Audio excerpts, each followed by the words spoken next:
Hi, my name is Moli Gardnър, and I am a research assistant professor in the philosophy department at the University of North Carolina at Chapel Hill. In this video, I will introduce you to the non-identity problem. To understand the problem, let's begin with a thought experiment. Suppose that there are two women, Alice and Barbara, who want their children to have poor health. This is, of course, a strange thing to want, but suppose that they believe that if they have sick children, they will get more attention from their friends and family. Now suppose that, to get what she wants, Alice takes a particular drug during her pregnancy. The drug causes her child, whom she names Alex, to experience poor health for his entire life. Nevertheless, his life on the whole is worth living. Meanwhile, Barbara uses in vitro fertilization and screens the embryos for a gene that causes poor health. When she finds an embryo with that gene, she implants it. The selected embryo becomes a child named Billy.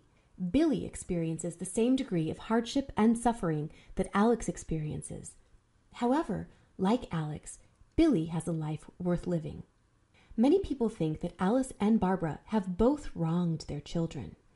The way in which Alice wronged Alex is pretty straightforward.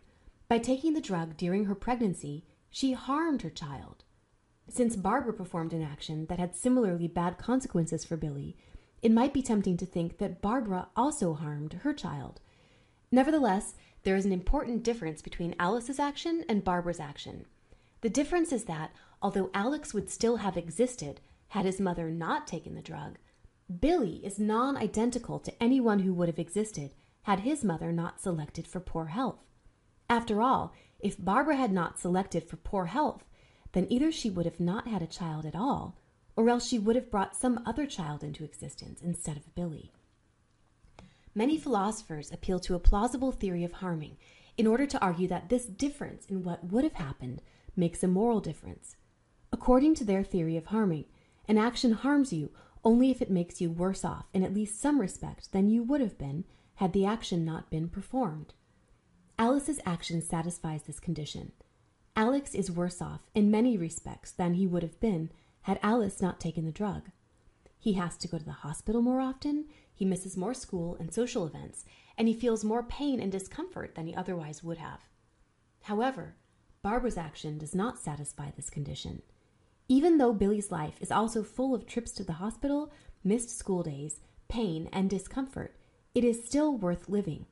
The alternative for Billy is non-existence, and a life worth living does not seem to be worse in any respect than no life at all. If so, then when she selected for poor health, Barbara did not harm Billy.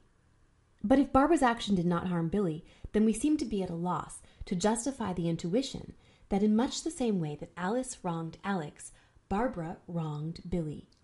Billy's situation is thus a non-identity case.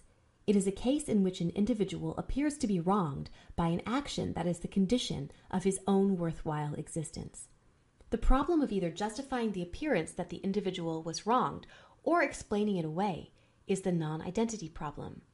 We can make the problem clearer by formulating it as a set of inconsistent claims. 1.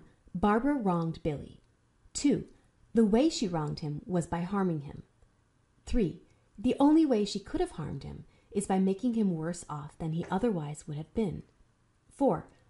Barbara did not make Billy worse off than he otherwise would have been. When I say these claims are inconsistent, I mean that they can't all be true together. If you pick any three of the claims, their conjunction will logically entail that the fourth claim is false.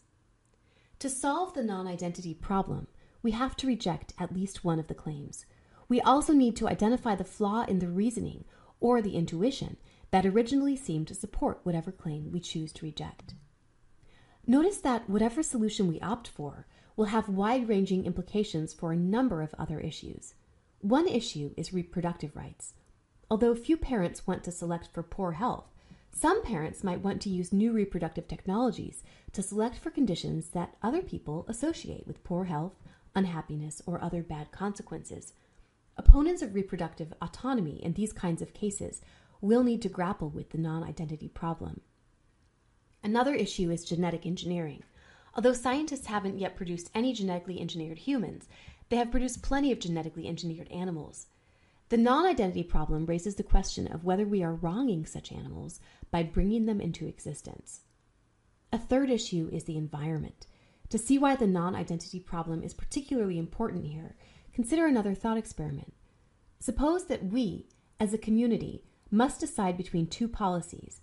One policy involves polluting the environment, and the other involves protecting it. If we opt for polluting the environment, then the air and water quality will be much worse in 200 years than it would have been had we chosen the other policy.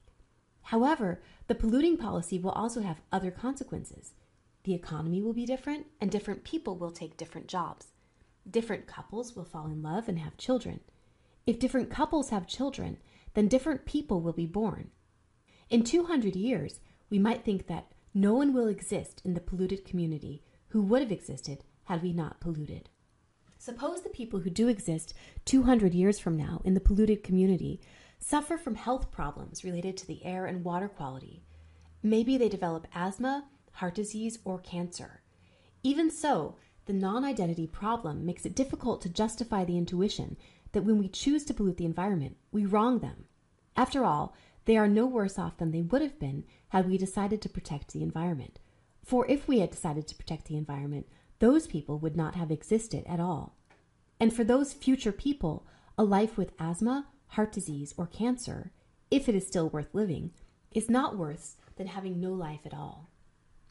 Thus, if we think we ought to worry about climate change, nuclear waste, or environmental degradation for the sake of future generations, then we will need to find some kind of solution to the non-identity problem. In the next video, I will discuss some of the solutions that have been proposed. Thank you for listening.